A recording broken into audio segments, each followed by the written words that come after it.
Christian family ఈ ఏరియాలో లేదు.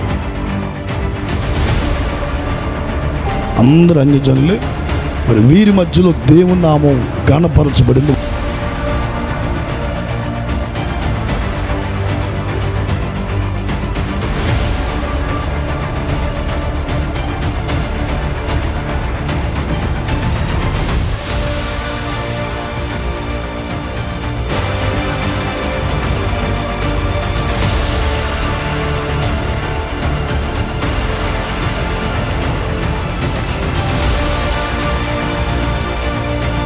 మరి ఈ ప్రాంతంలో యేసు అనే మాట వినబడిన పరిస్థితుల్లో ఈ 3 దినాలు యేసయ్య నామస్మరణ వినబడుతూనే ఉంది. అది కొనసాగునుగాక.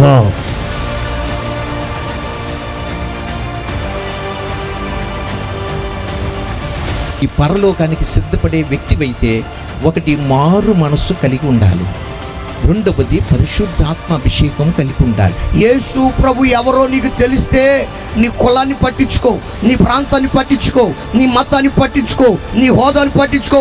ముందు నువ్వు చేసే పని ఏంటో తెలుసా? ఆయన ఎవరో ఎరిగితే మొట్టమొదట ఆయన పాదాల దగ్గరకు వచ్చేస్తాం. Man is not a sinner because he is sinning, because already sinner he is sinning. And man is not a transgressor because he is transgressing the law, because already transgressor is transgressing the law. That was the definition given by the scientists, pundits.